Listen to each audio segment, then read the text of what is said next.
तड़ीपार अमित शाह राजीनामा दो, तड़ीपार अमित शाह राजीनामा दो, अब की बार तड़ीपार। समृद्ध जीवन के नाम पर महेश मोतेवार ने बाहर आकर फिर से दूसरे कंपनी के नाम से, दौलत पेट के नाम से या और लोगों से पैसा लेना शुरू कर दिया। उसके ऊपर कार्रवाई होनी चाहिए, सभी लोगों ने उसके ऊपर कार्रवाई करनी चाहिए और जो भी ठग हो रहे हैं ये ठगबाज को उसको सजा देना चाहिए। सरकार ने उसके ऊपर कार्रवाई करनी चाहिए। ठगबाज मोतेवारांचं करायचं काय? ठगबाज मोतेवारांचं करायचं काय?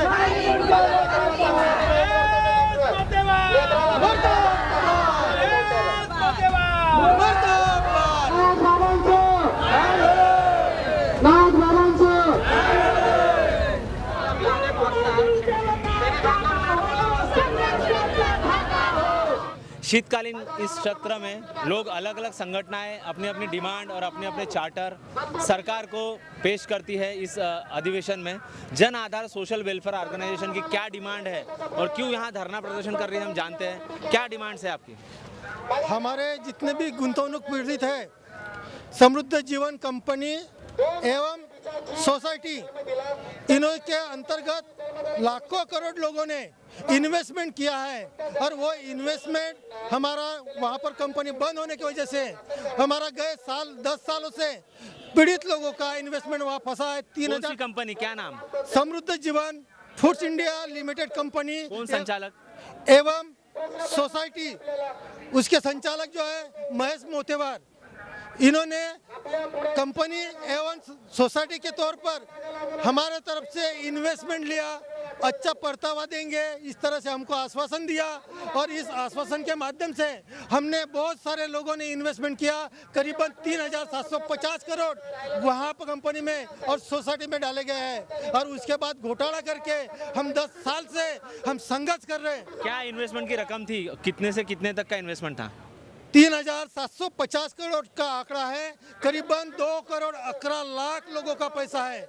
ये इन्वेस्टमेंट के माध्यम से इतना पैसा फंसने की वजह से समृद्ध जीवन में हम बार बार मांग करते हैं, हर साल हम सरकार से मांग करते हैं। सरकार सिर्फ हमको निवेदन आवेदन के तौर पर आश्वासन देती है और बोलती है कि हाँ तो आपका काम हो जाएगा, लेकिन हम मोतेवार की तरफ जाके गए, 7 साल से उसको जेल हुई। पिछले साल वो बाहर आया, बाहर आने के बाद हम उनसे मिले तो वो बोलता है कि सरकार ने हमारी ज़मीन, हमारी प्रॉपर्टी पूरी जब्त कर ली है, तो आप सरकार से मांगो।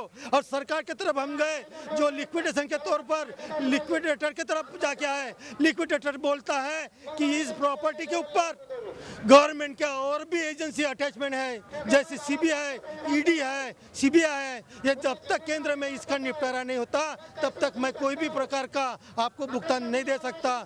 इसीलिए हम जनाधार संगठन के माध्यम से लोगों को जागरूक करके हमारे हक की लड़ाई, हमारे हक के पैसे के लिए यहाँ पर हम धरने आंदोलन मोर्चा के माध्यम से लोगों को न्याय दिलाने के लिए यहाँ पे आवाज़ उठाई है। और हमारे जितने भी पैसे हैं, हमारे मेहनत के हैं, हमारे कष्टकारी लोगों के हैं, हमारे जितने प्रतिनिधि एजेंट लोग थे, उनके ऊपर ऐसी नौबत आई कि आज की तारीख में वो ये पीड़ित लोगों के तौर पर, कस्टमर के तौर पर, पैसे से टंचन के तौर पर यो तरस गए और आर्थिक टंचाई के कारण आत्महत्या की तरफ जा रहे हैं। एक एक करके आत्महत्या कर रहे हैं। इस तरह से हमारे पे इस तरह का संकट आया है। इसलिए हम ये न्याय मांग रहे हैं सरकार से कि 10 साल से हम पीड़ित हुए, 10 साल से हम निवेदन दे रहे हैं, 10 साल से हम संघर्ष कर रहे हैं, तो ये 10 साल से संघर्ष करते हुए हमारे को न्याय मिलना चाहिए। इसलिए हमने निवेदन दिया, इसका आश्वासन मिला और मुंबई में बोलते कि हमको आके हम तुम्हारा निपटारा करेंगे। इसलिए हम जनाधार संगठन की तरफ से ये संघर्ष कर रहे हैं। चाहे बेरोजगारी रहे या हम महंगाई रहे या फिर अलग अलग विषय रहे, नागपुर के इस शीतकालीन सत्र पूरा का पूरा इस गर्मजोशी से भरा रहा न्यूज़ और खबरों में कि लोग धरना प्रदर्शन और महामोर्चा और मोर्चा के माध्यम से अपने मार्ग सरकार तक बता रहे हैं। नाथ जोगी नाथपंथी भंडारी समाज संगठन महाराष्ट्र राज्य, क्या डिमांड है और क्या आपकी यानी सरकार से मांग है? सरकार से हमारी ये मांग है कि हमारी जो भिक्षा है, और अभी भिक्षा मांगने जब जाते हैं तो लोगों पे हमला किया जाता है, उनको मार दिया जाता है, उसको चोर कहा जाता है, लुटेरे कहा जाता है। तो इसके विरुद्ध में जो हमारा जो आज का जो मोर्चा है, ये क्या है समाज, यानी इसका कुछ ऐतिहासिक क्या है? ये छत्रपति शिवाजी महाराज के पूर्वी के काल से हम हेरगिरी का काम करते थे वो जमाने में। यानी हेरगिरी को क्या बोलते हैं? नहीं, भिक्षा नहीं, हेरगिरी यानी बातमीदार, यानी मीडिया का काम करते थे, यानी पत्रकार का काम करते थे। ऐसा गाँव का जैसा पाटिल होता था। हाँ, नहीं, जैसा आप डोंडी जो हाँ, पीटते थे, वो काम हम पहले करते थे। अभी क्या हो गया, जमाना 350 साल का हो गया, अभी उसमें परिवर्तन हो गया। अभी ये भिक्षा का जो रूप है, अभी भगवा हिंदुत्व का विचार लेके हम घर घर जाते, अपना विचार रखते, लोगों को समाधान करते। हम कहीं चोरी नहीं करते, कहीं डाका नहीं डालते, तो भी लोग हम पे वार करते, हमला करते, मार देते। जैसे नागपुर में खरमाना मार्केट में मालूम है 3 लोगों को मार डाला था अच्छा, पत्थरों से। वो परिवार को अभी तक न्याय नहीं मिला। तो ये विश्व हिंदू परिषद या फिर एबीवीपी या फिर आरएसएस आपको संरक्षण नहीं देते? कोई संरक्षण नहीं दे रहा है हमको। उलट हमको ये आप बोल रहा है, हिंदुत्व का प्रचार करते हैं और वो नहीं। हम हिंदू ओरिजिनल, हम हिंदू का प्रचार करते, प्रसार करते। वो लोग तो कुछ भी नहीं, हम पे उलट क्या बोलते, तुम हिंदू है क्या नहीं? अच्छा। तुम हनुमान चालीसा बताओ, तुम गायत्री मंत्र पढ़ के दिखाओ। वो हमसे पूछते कि तुम मुसलमान है क्या, तुम ढोंगी है क्या?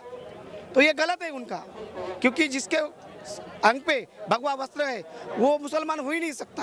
पर भाजपा और देवेंद्र फडणवीस और मोदी साहब तो बोलते हैं हिंदू तो पूरा सुरक्षित है, यहाँ पर कोई भी उनके ऊपर कुछ जुल्म और सितम नहीं हो सकता हिंदू को। वो बांग्लादेश के हिंदू की बात करते चुनावी हैं। मुद्दा है उनका, लेकिन हिंदू जो महाराज लोग हैं, साधु संत है, वो अभी सुरक्षित नहीं है। क्योंकि ये जो बता रहे हैं कि ये देश का हिंदू खतरे में नहीं है, खतरे में है, लेकिन सच्चे में खतरे में है, क्योंकि हमारा समाज खतरे में है। हिंदू तो बहुत है, लेकिन जो हम हिंदू का प्रसार कर रहे हैं, हम जो भिक्षा मांग रहे हैं, हम जो अपने भगवा वस्त्र पहन कर अपन हिंदुत्व का विचार गाँव गाँव पहुँचा रहे हैं, इनके ऊपर ही ये सब हो रहा है। अच्छा, ये होने को नहीं होना, इसीलिए हमने अभी ये मोर्चा के माध्यम से सरकार को हमारा ये निवेदन है। क्या डिमांड रखा है? डिमांड तो बहुत है, शिक्षा की डिमांड है, रोजगार की डिमांड है, जैसे रहने की। क्या पक्षपात भी होता है आपके समाज से? हमारे समाज से हम पे, हमारे ऊपर होता है पक्षपात। अच्छा, सरकार हमारी तरफ ख्याल ही नहीं दे रही, कोई ध्यान नहीं दे रही, क्योंकि हम क्या है, छोटे सा समुदाय है, छोटा सा समाज है। हमारा वोटिंग चलता है उनको, लेकिन हमारा विकास नहीं चलता। ये बोलते हैं कि हम सबका विकास कर रहे हैं। कहाँ है विकास? विकास होता तो हम झोपड़ी में रहते क्या? विकास रहता तो हम पाल में रहते क्या? विकास रहता तो हम भटकते क्या? हम, हमारे ऊपर जो अन्याय हो रहा है, अत्याचार हो रहा है, इसके खिलाफ हम आवाज़ उठा रहे हैं। हम छोटे से समुदाय से, लेकिन अगली बार हम बहुत बड़ी ताकत लगाकर सरकार के साथ लड़ेंगे। अधिवेशन के इस महामोर्चे में महाराष्ट्र राज्य महसूल सेवक संगठन का भी धरना प्रदर्शन हो रहा है। जानते हैं कि क्या डिमांड है और क्या मांग लेके सरकार के आगे आप मोर्चा लेके आए हैं। क्या डिमांड है?